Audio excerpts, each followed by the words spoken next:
Eh bien, bienvenue pour ceux qui sont assis. Alors, il y a ceux qui se reposent sur le petit canapé, qui pensent qu'ils vont passer un moment tranquille, peinard. Mais non, il y a une conférence très intéressante qui va pas durer très longtemps et je vous invite d'y venir. Oui, vous aussi là-bas qui nous regardez parce que je viens de vous déranger en parlant dans le micro, vous inquiétez pas, vous pouvez vous rapprocher, ça va bien se passer. Alors, de quoi on va parler ici avec Maëlys? T'es qui, toi, Maëlys? Alors, moi, je m'appelle Maëlys Richter et je travaille chez Rise et nous valorisons, nous créons une plateforme pour accélérer la transition vers l'agriculture bas carbone. Et Gilles? Gilles Cavalli, créateur d'AgriFine, membre du co-farming. Et la mission de l'entreprise, c'est d'aider à faire monter en compétences les gens qui nous nourrissent. Parfait. Du coup, on va parler d'une initiative qui a lancé le co-farming. Co-farming, c'est une association de start-up qui accompagne une quarantaine de start-up qui travaillent tous pour le monde agricole et qui a lancé le Co-Farming Fest, lors du dernier Co-Farming Fest, donc un événement que vous avez organisé il y a à peu près un mois, qui était sur le thème des 7 péchés capitaux de l'agriculture. Alors les 7 péchés capitaux, en fait, c'était derrière tout ça une idée de faire une petite fessée éducative sur en fait le monde agricole qui fait plein de choses super, mais des fois qui est un peu bloqué dans des habitudes, un mauvais passé qui empêche d'avancer. Alors des startups pour collaborer avec des entreprises agricoles ou tout simplement pour le monde agricole. Et du coup, vous avez fait ce petit événement, c'est ça, il y a un mois, sur Paris, avec 250 personnes. Exactement, et c'est un beau succès qui a été largement relayé sur les réseaux sociaux. Et quelque part, cette conférence, c'est la suite de ce Co-Farming Fest sur les 7 péchés capitaux. Voilà. Et donc, le public en délire peut largement contribuer en fait aux points qu'on va évoquer, qui seront forcément un peu croustillants, un petit peu fessés, mais toujours très constructifs, puisque moi, je vais reprendre les 7 péchés capitaux et vous allez nous dire quelles sont les idées, les solutions qu'on aimerait voir arriver dans l'agriculture pour faire avancer, on va dire, les problématiques. Idées et solutions qui ont émergé suite à cette journée où on a travaillé collectivement et pour sortir quelques pépites qu'on va vous livrer aujourd'hui. Voilà, tout à fait. Alors, accrochez-vous, premier péché capital. Premier péché, voilà, ça je prends pas trop de risques sur la conjugaison. Le premier péché, c'est trop de cumulards en agriculture. Alors oui, trop de cumulards, ça peut arriver. Vous savez, les gars qui est président de chambre, président de fédé, président de coop, président de ceci, président de cela. Quand ils se présentent, c'est un peu comme moi là en ce moment, ça met à peu près 3/4 d'heure avant d'arriver au vrai sujet qui est le sujet de fond. Et on se dit que ça, c'est très bien et c'est lié à les organisations agricoles, à l'histoire des organisations agricoles. Mais des fois, c'est un peu sclérosant, parce que du coup, ça veut dire que la pensée unique se multiplie dans toutes les structures. Et toutes les structures se verrouillent peut-être sur des contacts avec des entreprises ou des façons de penser, alors que la biodiversité, c'est quand même, on en parle tous, et la biodiversité, ça peut être bien aussi en tant que représentant des exploitations, des organisations agricoles. Donc, vous avez dit, trop de cumulards. Bon, une fois qu'on a dit ça, c'est sympa, parce que oui, je me rappelle que quelqu'un avait dit dans la salle, oh, en fait, c'est pas très grave, les cumulards, ça permet d'être cohérent entre chaque structure. Ouais, mais alors si c'est un mauvais cumulard, ça veut dire qu'on est mauvais dans chaque structure, donc c'est quand même pas très cohérent. Bon, alors, vous avez quand même des solutions, en fait. Il paraît que vous avez réfléchi. Évidemment, vous comprenez bien que c'est aussi du second degré, ce qu'on évoque là, mais on réfléchit avec des idées. Oui. Et du coup, donc l'après-midi de ce Co-Farming Fest, on a fait des tables rondes où chacun du coup reprenait un des péchés et essayait collectivement de trouver des solutions. Et donc l'idée, c'est qu'on va vous évoquer quelques solutions donc très pragmatiques, et ensuite on pourra publier un livre blanc sur toutes ces solutions pour essayer de faire bouger et que ces initiatives aient après un impact encore plus haut. Et donc pour le péché où c'était trop de cumulards dans l'agriculture, on s'est dit que ce qui serait intéressant, ça serait de mieux marketer le rôle des élus avec une harmonisation des indemnités et un service de remplacement, et aussi limiter le nombre de mandats ou le nombre d'années où peut prendre sa place d'élu pour en fait favoriser le changement. Parce que sinon on se dit oui, je vais rester puisque de manière personne ne veut reprendre ma place. En fait, si la personne part pas, il y aura forcément pas de nouvelle place. D'ailleurs, c'est souvent ce qui est dit, c'est-à-dire moi je peux pas partir, derrière moi il y a personne, mais en fait tu as préparé personne. Voilà. T'as fait monter personne en compétences, donc du coup, tu te dis, je suis obligé de rester. Voilà. Et donc, tes idées que tu as depuis 15 ans, 20 ans, en fait, ça bloque l'évolution de la structure. Voilà. Et si tu sais qu'il y a une date de fin, tu vas aussi préparer l'après. Et donc derrière ça, c'est aussi donc mieux marketer ce rôle d'élu et pourquoi pas aussi laisser un peu plus de place à d'autres profils, des plus jeunes, un peu plus de femmes aussi dans le... Ça a été relayé et pour que tout le monde ait un peu sa place et que du coup il y ait une harmonie. C'est vrai que l'aspect de faire monter en compétences et de former les élus au rôle d'élu et de prise de décision, elle est quand même fondamentale. Et ça, c'est des choses qui sont déjà travaillées, mais qui mériteraient d'être encore mieux et plus travaillées. Voilà, premier péché évoqué. Alors si la foule en délire veut réagir, donner un commentaire, n'hésitez pas, je vous passerai le micro avec plaisir. Deuxième sujet, on se plaint trop en agriculture. C'est pas vrai. Il fait pas beau, les cours sont pas bons, ça va pas pour ceci, ça va pas pour cela. Alors c'est un cliché, mais très franchement, quand on est du monde agricole, on passe son temps à se plaindre. Même, on va être dans les allées, les premières formules de courtoisie, c'est tel ou tel sujet, et puis ça va pas ceci. Et puis, ce qu'on évoquait, il y avait une représentante du syndicat des jeunes agriculteurs. Par exemple, par définition, un syndicat, il est là que pour se plaindre. Ou en tout cas, on le voit souvent se plaindre, puisqu'il défend en fait des trucs qui vont pas. Donc on a l'impression que le contenu des discours, il est souvent dans la plainte. Et du coup, peut-être que c'est pas très attractif. Maintenant, on se dit, tiens, on a du mal à recruter. Ouais, mais on n'arrête pas de dire que ça se passe mal. Donc à un moment donné, on ne fait pas rêver. Et je dirais même pire. Moi, je rajoute que le fait que je pense même qu'on a des problèmes d'installation parce qu'on dégoûte même nos propres enfants à s'installer. À force de se plaindre. Moi-même, mes parents m'ont toujours dit ne t'installe pas, c'est un métier, c'est pas terrible. Moi, je leur ai dit justement, je me suis installé justement pour vous montrer que j'aimerais faire différemment. Et quand ça va pas, on prend son destin en main et on arrête de se plaindre. Et donc, je pense qu'à force de se plaindre, on dégoûte même nos propres enfants. Moi, quand dans la Marne, je suis agriculteur dans la Marne, quand il y a des jeunes que je croise qui se disent ouais, je m'installe pas parce que je suis pas sûr de gagner ma vie, je dis mais les gars, on est dans la Marne, hein, on n'est pas dans des pays qui gagnent pas leur vie, donc non, c'est pas normal. Donc c'est vrai que c'est un sujet, ça a pas mal débattu. Bon, c'est un peu facile. Qu'est-ce qu'on pourrait avoir comme solution pour essayer de faire changer ce logiciel ? Alors, on a évoqué plusieurs solutions que je vais vous partager. La première tourne autour de la communication. Tout à l'heure, on a eu l'apéro de France Agri-Tutos. C'est vrai que ce côté communication positive, considérer que chaque agriculteur, quelque part, il représente le monde agricole, et chaque fois qu'il prend la parole en famille, avec les amis, en public, quelque part, il porte le message agricole.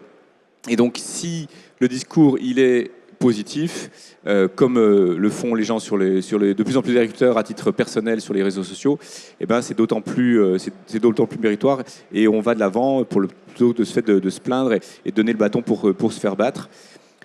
Une chose aussi qui peut être faite sans mentir et sans déformer la réalité, c'est plutôt que de parler du présent, de parler de l'avenir, en disant voilà comme je me projette dans le métier, voilà comment je suis en train de faire évoluer mes pratiques, voilà les éléments à quoi je contribue aujourd'hui pour qu'ils adviennent demain. Et comme ça, on peut dépassionner le côté très de la vie de tous les jours qui peut nous tirer vers le bas. C'est une autre façon de communiquer qui est vertueuse et qui va de l'avant. Une autre idée, c'est de mettre en avant dans la communication les rôles multiples que joue l'agriculture. Alors, on peut les citer, bien sûr, produire de la nourriture, ça va de soi. Des paysages, c'est évident. La France, elle est ce qu'elle est, magnifique, parce que les agriculteurs travaillent le paysage. Produire de l'énergie, ça a toujours été, mais de plus en plus, y compris de l'énergie qu'on consomme, du gaz, de l'électricité, évidemment, et ça c'est quand même vertueux, mais encore tas d'autres services que rend l'agriculture. Un agriculteur qui accepte de voir ses champs inondés pour permettre à la ville de Paris de pas être sous l'eau, c'est un service rendu par l'agriculture et qui pourrait faire l'objet d'une communication positive assez phénoménale. Simplement, faut-il encore le faire ? Bien.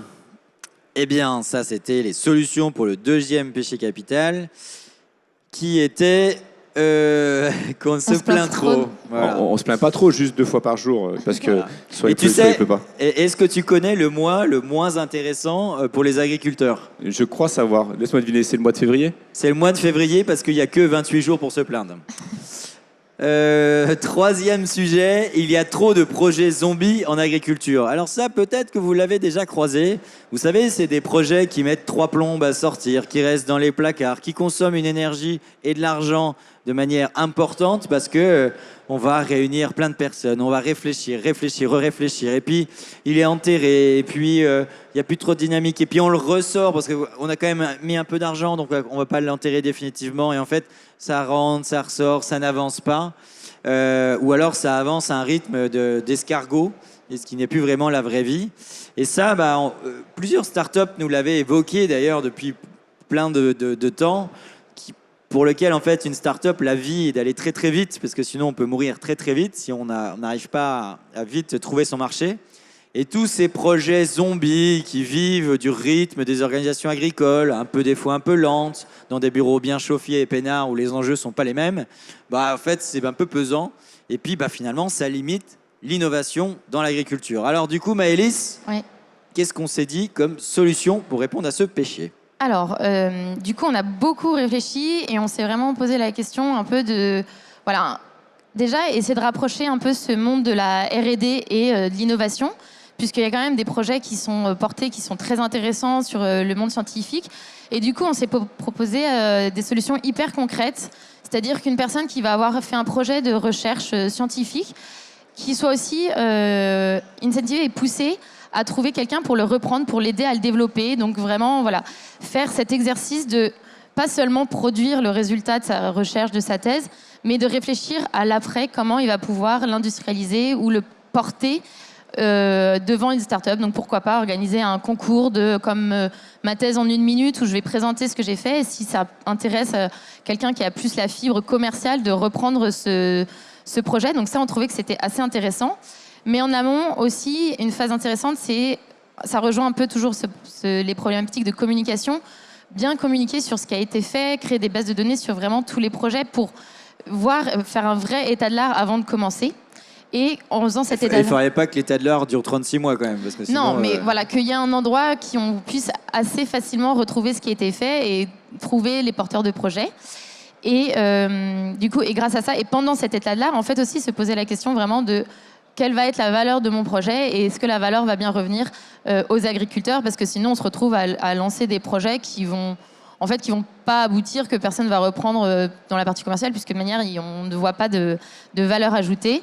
Et donc tout ça, ça va rejoindre aussi un peu ce que font le co-farming, l'importance vraiment de co-construire ensemble et de discuter et de porter des projets tous ensemble pour éviter que ce soit sclérosé.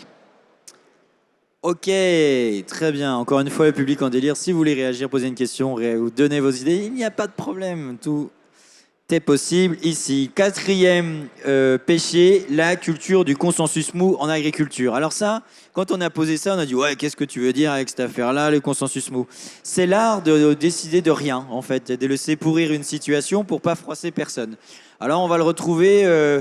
pas mal dans des organisations économiques, voire organisations syndicales, qui des fois doivent s'entendre, faire aussi le consensus avec une partie de leur population qui veut avancer, une autre partie qui veut surtout freiner, et puis du coup, pour pas se bagarrer et toujours avoir des adhérents, ou en tout cas avoir des coopérateurs, on décide de rien, on prend pas de position franche, on n'avance pas. Et du coup, ça n'avance pas, comme son nom l'indique. Et donc le consensus mou, c'est vraiment l'art de laisser pourrir une situation en pensant qu'elle va se résoudre toute seule. Et en fait, rien ne se résout, au contraire, ça pourrit. Et ça ne fait pas avancer l'agriculture. Du coup, ce qui pourrait faire avancer l'agriculture, ce serait de faire monter les hommes et les femmes en poste de responsabilité, en compétences, sur leur capacité de leadership, sur leur capacité à prendre des décisions, d'être très clair sur les rôles de président ou de présidente et de directeur ou de directrice, qu'il n'y ait pas d'ambiguïté sur la séparation des rôles, la stratégie et le management et l'application de la stratégie de l'autre. Ça devrait permettre de faire avancer, d'éviter ce consensus mou et que la situation pourrisse. En fait, c'est vraiment ce côté d'être le plus factuel possible, que la chaîne de décision se simplifie de façon à ne pas laisser pourrir les situations. Et puis derrière, rien n'empêche, si on a avancé et qu'on s'aperçoit que finalement le chemin qu'on a pris, c'est pas le bon, de réorienter. Mais au moins, on le fait en connaissance de cause et on ne laisse pas pourrir une situation où personne finalement n'est satisfait. Très bien. Alors, 5e péché capital, le monde agricole trop Sclérosé. Sclérosé. Ouh. Sclérosé. Alors là, on avait ce côté où on tourne un peu en rond, on est un peu bloqué dans notre administratif, dans nos procédures, presque un peu dans de l'entre-soi administratif. Moi, c'est un peu comme ça que je le dirais. Et qui fait que c'est extrêmement compliqué, pas agile, lourd. Pour des startups, tu sais pas par quel bout le prendre. Et en tout cas, on va te faire le sketch ou la situation qu'on connaît tous dans le Astérix, le formulaire bleu au 4e étage qui est au formulaire rouge Voilà, la maison qui rend fou, exactement. Et ça, on est assez fort dans l'agriculture et et même ça permet de faire un focus. Par exemple, sur tout ce qui est réglementaire, des fois des labels que l'agriculture elle-même va sortir et on va se mettre des difficultés, des complexités par rapport à, par exemple, un label comme C'est qui le patron, si on peut l'appeler label, qui est beaucoup plus simple, qui est beaucoup plus accessible et qui se met beaucoup mieux en place par l'agriculture, mais parce que des fois, il n'est pas vu que entre le monde agricole qui, des fois, cherche à faire les choses compliquées. Maëlys. Et donc, une des solutions très pragmatiques, c'est vraiment de pousser à l'initiative locale et notamment les plans alimentation territoriale qui permettent donc de rapprocher l'agriculture des territoires pour créer une espèce de cohérence et comprendre ce qui est fait et quels sont les besoins et avoir des indicateurs de performance économique et environnementaux qui vont permettre du coup de bien comprendre et de savoir vers quoi on va. 6e péché capital, trop de consanguinité dans l'agriculture. Alors ça, là-dessus, on est pas mal. Vous savez, il y a toujours aussi cette petite phrase quand les gens se présentent en disant une espèce de justification en disant ouais, mon père était agriculteur, mon grand-père, mon arrière-grand-père, hein, on peut discuter ensemble, mais mon arrière-grand-père était agriculteur, donc vous inquiétez pas, on se comprend. Et cet objectif de justification à chaque fois de dire on est dans le même monde, t'inquiète, on se comprend, et qui se traduit aussi par en réalité effectivement on embauche les gars qui sortent des mêmes écoles, des mêmes promos, alors ça existe aussi dans la politique, hein. Et cette facilité peut-être à la consanguinité qui fait qu'à un moment donné, justement, la consanguinité fait qu'on a l'esprit qui se rétrécit peut-être un peu, on rate des profils intéressants. Et moi, je le dis souvent d'ailleurs dans l'univers en fait, des startups, il y a plein de gens qui arrivent pour aider l'agriculture, qui ne connaissent pas l'agriculture. Et alors, le monde ancien et consanguin va dire « Non mais ces mecs-là, laisse tomber, ils savent rien, ils ont des baskets, ils vont aller inventer le monde, mais enfin, c'est pas la vraie vie. Tiens, moi, je pilote une coopérative, donc moi, je sais ce que c'est, toi, tu sais pas. » Et puis, alors qu'en fait, on a des mecs qui sont des tronches, qui viennent d'autres secteurs d'activité et qui, c'est vrai, ont une vision peut-être un peu trop fermée de l'agriculture et qui auraient tant à apprendre, en fait, du monde agricole ancien. Mais comme on vit en vase clos, comme on vit en consanguinité, premier truc, on ferme la porte. Pour permettre de mettre du sang neuf, une initiative, ce serait de encourager les stages agricoles dans les écoles de commerce et les écoles d'ingénieurs techniques, ou pourquoi même à l'université, soyons fous, de façon à ce que, par rapport à tous les métiers qui gravitent autour de l'agriculture, des gens qui sont dans le commerce, des gens qui sont dans la technique, dans la mécanique ou l'ingénierie, eh bien, il y a plein de métiers en lien avec l'agriculture qu'ils pourraient découvrir par ce biais-là. Et ça pourrait donner du sang neuf et peut-être redorer aussi le blason de l'agriculture qui, sous certains aspects, en a bien besoin.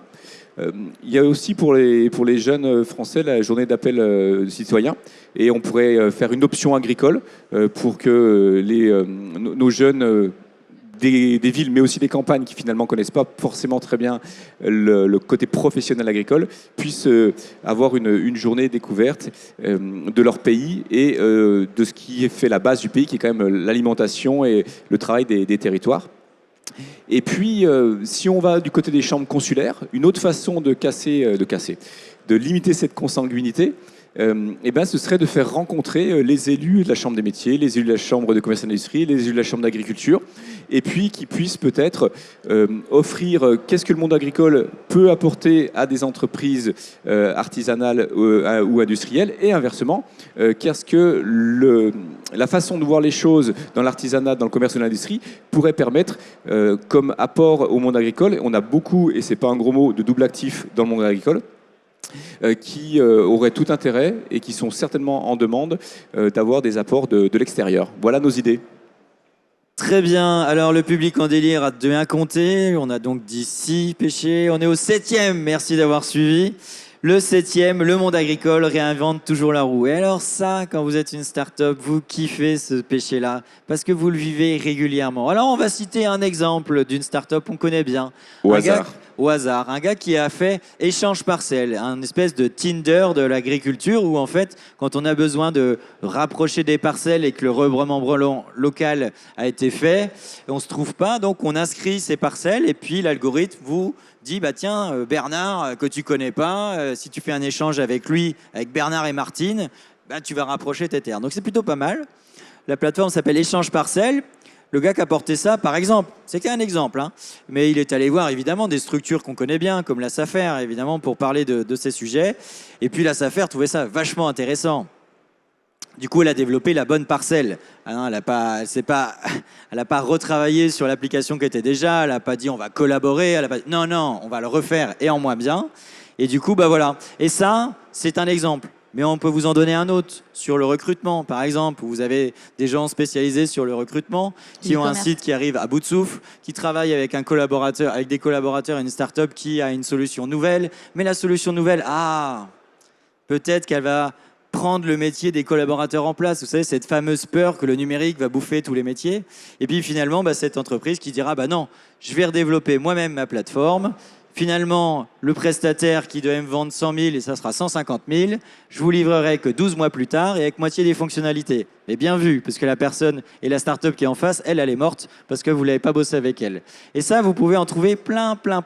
Alors, ce truc-là, en fait, c'est juste de se dire que les structures agricoles et les start-up ont intérêt à collaborer ensemble, que des fois, l'innovation va plus vite dans des structures agiles, qu'une structure historique peut s'appuyer en fait sur des startups et que voilà, il y a une mixité à faire, mais on connaît dans plein de situations ce côté où l'agriculture veut refaire les choses et n'a pas forcément le bon état d'esprit pour le faire.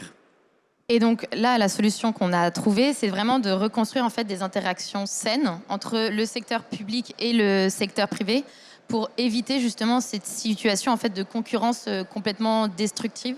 C'est pas de la concurrence, en fait, ça empêche d'avancer, puisque comme tu disais dans ton exemple, au final, 1 an, 2 ans plus tard, il n'y a même aucune solution qui apporte aucune valeur aux agriculteurs. La solution de la start-up est morte parce qu'il n'y avait plus de trésorerie. Et la solution portée par le public n'existe pas, puisqu'ils n'ont pas investi de temps et d'argent dedans. Et donc, il faudrait avoir vraiment des objectifs de collaboration entre les acteurs privés et publics, avec une définition en fait, du rôle de chacun. Voilà, la start-up... où l'autre personne va être sur la partie technique, technologique de développement et le public va porter ce message dans les instances les plus bas, auprès des agriculteurs. Ouais, tu vois.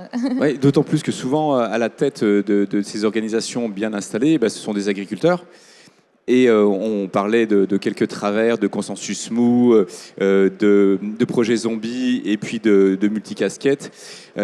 Si on prend ce qu'il y a à prendre, qu'on associe, qu'on met toute la puissance et la force que ces structures-là, avec les outils et les moyens que proposent les startups, c'est vraiment du gagnant-gagnant. Il y a de l'efficacité d'un côté, il y a de l'acceptation de l'autre. On peut même trouver des collaborations capitalistiques, de rémunération. Il y a plein de choses à mettre en place qui sont tout à fait envisageables. Encore faut-il oser et pas considérer que si ça ne vient pas de moi, c'est pas valable. Bien, du coup on a passé en revue ces 7 péchés capitaux. Alors vous avez compris dans la façon dont je le présente, on le fait de manière un peu provocateur. Et il y a 2 façons de prendre ça en disant ouais, je suis responsable de structure. Bon les gamins, encore une fois, ce que vous dites, ouais, c'est superflu tout ça. Mais tous les jours, et depuis le Co-Farming Fest, toutes les semaines, on a des situations où on raccroche ça à un péché capital. Et donc, il y a un travail d'introspection qui peut être fait. Là, on le fait en rigolant, mais en se disant l'autodérision pour essayer d'avancer et pour servir l'agriculture et les agriculteurs qui sont en bas et qui sont ceux qui nous nourrissent et qu'il faut réellement accompagner. Donc, l'idée, c'est que tout ce qu'on s'est dit là, ça va être repris. Je pense que vous allez le diffuser sur un livre blanc, sur, je sais pas si vous voulez repréciser quelque chose par rapport à ça. Donc sur la communication sur les réseaux sociaux, on va interpeller les pouvoirs publics sur ces choses-là, réaliser un livre blanc également, à destination des élus de la République, mais à destination aussi des élus des OPA et du monde agricole. L'idée étant vraiment de ce rôle du co-farming, d'être un petit peu le côté pensé en dehors de la boîte, le côté de rôle d'aiguillon qu'on joue et qu'on souhaite vraiment faire avancer les lignes au bénéfice de tous. Et l'idée, c'est aussi donc là de dénoncer avec bienveillance et humour et d'arriver avec des solutions concrètes, parce que dénoncer sans solution, on va encore nous remercier et pour ces petits moments de rigolade. Et oui, on est constructif.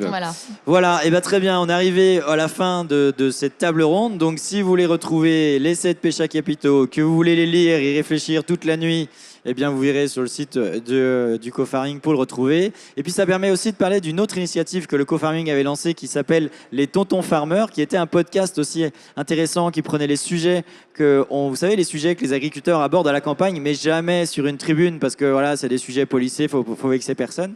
Et donc il y a aussi plusieurs épisodes en fait à revoir sur toutes les bonnes plateformes de podcast qui s'appellent les Tontons Farmers, et toujours avec des idées pour justement progresser.